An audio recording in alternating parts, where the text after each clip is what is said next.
Hello friends, welcome to our channel Mr.Jabastin. So இந்த video தமிழில் பார்த்தவங்களுக்கே தெரிஞ்சிருக்கும். ஸோ நீங்கள் ஒரு பிஸ்னஸ் ஸ்டார்ட் பண்ணிட்டு இருக்கீங்க அப்படின்ற பட்சத்தில் நம்ம ஒரு டிஜிட்டல் மார்க்கெட்டிங் ஏஜென்சி கிட்ட கொடுத்து நம்மளோட வெப்சைட்டுக்கோ இல்லை நம்ம பிஸ்னஸ்க்கோ மார்க்கெட்டிங் பண்ணுறது நல்லதா, இல்லை நம்மளோட வெப்சைட்டுக்கு நம்மளே மார்க்கெட்டிங் பண்ணுறது நல்லதா அப்படின்றதான் இந்த வீடியோட நோக்கம். ஸோ இந்த வீடியோ போஸ்ட் பண்ணுறதுக்கான மெயின் ரீசன் என்ன பார்த்தீங்கன்னா, சமீப காலமாக நம்ம ஆஃபீஸ் நம்பருக்கு நிறைய பேர் கால் பண்ணி எங்களுக்கு டிஜிட்டல் மார்க்கெட்டிங் பண்ணி தர முடியுமா, நீங்கள் அவருக்கு பண்ணி கொடுத்தீங்களா, இவங்களுக்கு பண்ணி கொடுத்தீங்க, அதே மாதிரி எனக்கும் பண்ணி கொடுக்க முடியுமா அப்படின்ட்டு நிறைய பேர் ஃபோன் பண்ணி கேட்குறாங்க. ஸோ அது என்னென்னா, நாங்கள் ஒரு விஷயம் சொல்கிறோம், நீங்களாக பண்ணுங்கள் உங்கள் பிஸ்னஸ்க்கு, இந்த நிலைமையில் இந்த ஸ்டேஜில் இருக்கும்போது நீங்கள் தான் பண்ணணும் அப்படின்னு சொன்னால் கூட அவங்க புரிஞ்சிக்க மாட்டுறாங்க. ஏன்னா யோசிச்சு பாருங்கள், இப்போ நீங்கள் ஃபோன் பண்ணி நீங்கள் ஒரு ஏஜென்சியாக அங்கே ஆட் ரன் பண்ண முடியுமான்னு கேட்டும் நாங்கள் வேண்டாம் நீங்களே பண்ணுங்கன்னா அப்போ ஏதோ அர்த்தம் இருக்குது. ஸோ யார் யாருக்கெல்லாம் இந்த மாதிரி ஏஜென்சியை வச்சு ரன் பண்ணுறது கரெக்டாக இருக்கும், யார் யாருக்கெல்லாம் அவங்க பிஸ்னஸ்க்கு அவங்களே ஆட் ரன் பண்ணுறது தான் கரெக்டாக இருக்கும் அப்படின்னு இந்த வீடியோவில் நம்ம பார்க்க போகிறோம். ஸோ வாங்க வீடியோக்குள்ளே போகலாம்.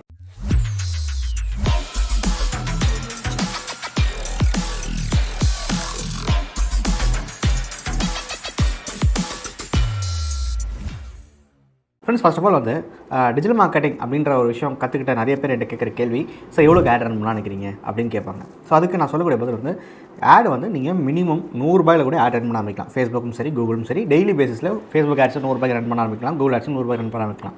பட் என்னோட தியரி படி பார்த்தீங்கன்னா, நீங்கள் எவ்வளோ சேல்ஸ் எக்ஸ்பெக்ட் பண்ணுறீங்களோ அதில் 20% மார்க்கெட்டிங்காக நீங்கள் எடுத்து வைக்கணும். ஃபார் எக்ஸாம்பிள், நீங்கள் ஒரு ₹1,00,000 சேல்ஸ் எக்ஸ்பெக்ட் பண்ணுறீங்க ஒரு மாதத்தில் அப்படின்னா, கண்டிப்பாக 20,000 25,000 வரைக்கும் நம்ம ஆட்ஸுக்கே ஸ்பெண்ட் பண்ண வேண்டிய ஒரு கட்டாயத்தில் நம்ம இருக்கும். ஏன்னா நம்ம இப்போ தான் மார்க்கெட்டிங் பண்ண ஆரம்பிக்கிறோம். நமக்கு புதுசாக ஆடியன்ஸ் கிடையாது, ஃபேஸ்புக்கில் பேஜில் ஃபாலோஸ் கிடையாது, இன்ஸ்டாகிராம் பேஜில் ஃபாலோஸ் கிடையாது, யூடியூப்பில் சப்ஸ்கிரைப்ஸ் கிடையாது, எதுவுமே கிடையாது. நம்ம வெப்சைட் விசிட்டர்ஸ் கூட எதுவுமே ரெக்கார்ட் பண்ணல. அப்போது நம்ம டே 1 ஸ்டார்ட் பண்ணும்போது நம்ம எவ்வளோ சேல்ஸ் எக்ஸ்பெக்ட் பண்ணுறோமோ அதில் 25% அமௌண்ட் எடுத்து நம்ம மார்க்கெட்டிங்காக ஸ்பெண்ட் பண்ணி ஆகணும், வேறு வழியே கிடையாது. அதுக்கப்புறம் ஒரு 6 to 7 months கழிச்சு கூட நம்ம கொஞ்சமாக குறைச்சிக்கலாம். ஏன்னா நமக்கு வந்து ஃபாலோவர்ஸு அப்புறம் சப்ஸ்கிரைபர்ஸ் எல்லாமே இன்க்ரீஸ் ஆகிடுவாங்க. ஓவரால் நம்ம வந்து எல்லாமே ரெக்கார்ட் பண்ணிவிடும். ஓகே, அந்த டைமில் வந்து நமக்கு 25,000 குறைக்கணும்னு விஷயம் இல்லை. 25,000 ஒரு 1 lakh சேல்ஸ்ன்றதுல 1.5 லட்சமோ 2 லட்சமோ கூட மாறலாம். பட் இதுதான் ஃபேக்ட். ஓகே, என்ன தேடி வந்து இதுதான். ஆனால் இப்போ என்ன பிரச்சனைனா, நம்ம கிட்ட ஃபோன் பண்ணுற பர்சன்ஸ் நிறைய பேர் வந்து எல்லாமே வந்து ஒரு ஸ்டார்ட் அப் தான். Start up means in terms like இப்போ தான் பிஸ்னஸ் ஸ்டார்ட் பண்ணியிருப்பாங்க. இப்போ ஒரு 3 months பிஃபோரோ ஒரு 6 months பிஃபோர் பிஸ்னஸ் ஸ்டார்ட் பண்ணியிருப்பாங்க. இப்போ கொஞ்சம் சேல்ஸ் கூட ஒருத்தர் 1-2 சேல்ஸ் தான் வந்துட்டு இருக்கும். சில பேருக்கு அதுவும் வராமல் இருக்கும். அப்போது எங்கள் கிட்ட ஃபோன் பண்ணி கேட்கும்போது நாங்கள் ஏன் அந்த மாதிரி ஒரு அவாய்ட் பண்ணுறோன்னா, ரீசன் வந்து இப்போ நீங்கள் வந்து சொன்ன மாதிரி 1 lakh சேல்ஸ்க்கு 25,000 நம்ம ஆட் ரன் பண்ண போகிறோம். இதுக்கு ஃபேஸ்புக் வாலெட்டில் ஒரு 10,000 to 50,000 நம்ம ரீசார்ஜ் பண்ண போகிறோம். கூகுளோட வாலெட்டில் ஒரு 10,000 ஆட் பண்ண போகிறோம். இது வந்து சர்வீஸ் வேறு யாருக்குமே கொடுக்க போகல. ஸ்ட்ரெயிட்டாக நம்ம எந்த பிளாட்ஃபார்ம் ஆட் ரன் பண்ண முடியுமோ அவங்களுக்கு தான் அந்த 25,000 கொடுத்து நம்ம செலவு பண்ணி ஆட் ரன் பண்ண போகிறோம். ஆனால் இதே நீங்கள் ஒரு ஏஜென்சி கிட்ட கொடுக்கும்போது நீங்கள் ஒரு 25,000 நீங்கள் ஆட் ரன் பண்ணுற மைண்ட் செட்டில் கொடுத்தீங்கன்னா அவங்களுக்கு சர்வீஸ் சார்ஜாக மினிமம் ஒரு 10,000 to 20,000 கேட்பாங்க. இது ரியாலிட்டி. ஓகேயா? ஏன்னா எந்த ஒரு ஆட் ஏஜென்சியுமே இன்றைக்கி தெரிவிக்கி மினிமம் பட்ஜெட்டாக எனக்கு வந்து இவ்வளோ ரூபா கொடுங்க, சர்வீஸ் சார்ஜ் எனக்கு 5,000 கொடுத்தா போதும் அப்படிலாம் யாருமே ரன் பண்ண மாட்டாங்க. அதுவும் இல்லாமல் இன்றைக்கி தெரிவிக்கி கண்டென்ட் கிரியேட்டராக இருந்தால் மட்டும் தான் ஆட் ரன் பண்ணுறது நிறையா வீடியோ சொல்லிட்டு இருக்கேன். அப்போ யோசிச்சு பாருங்கள், நமக்கு சேல்ஸ்லேருந்து ரொம்ப மார்ஜின் வந்து லாஸில் முடியாத கூட வாய்ப்பு இருக்கும். அதனால தான் முடிஞ்ச அளவுக்கு உங்கள் பிஸ்னஸ்க்கு நீங்களே ஆட் ரன் பண்ணுங்கள்.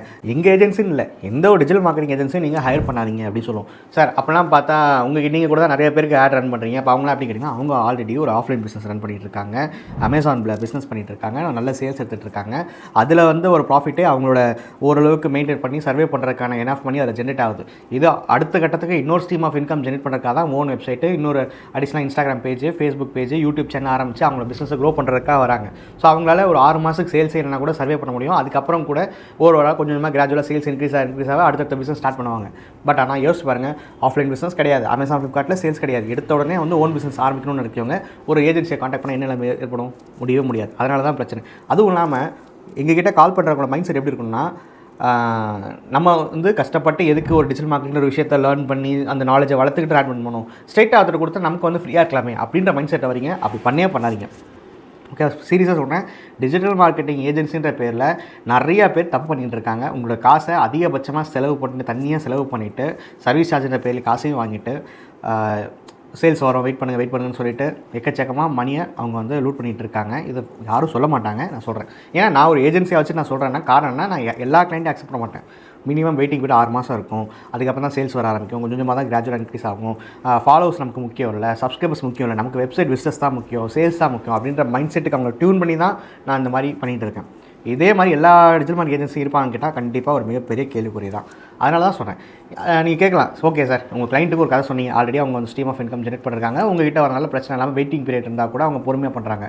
அப்போ பெரிய பெரிய கம்பெனிஸ்லாம் எப்படி பண்ணுறாங்கன்னு கேட்டிங்கன்னா, நல்ல ஒரு விஷயம் யோசிச்சு பாருங்கள். இப்போ அமேசான்ற ஒரு இ-காமர்ஸ் நிறுவனம் வந்து டிஜிட்டல் மார்க்கெட்டிங் மூலிமா தான் சேல்ஸ் ஜென்ரேட் பண்ணிட்டுருக்காங்க.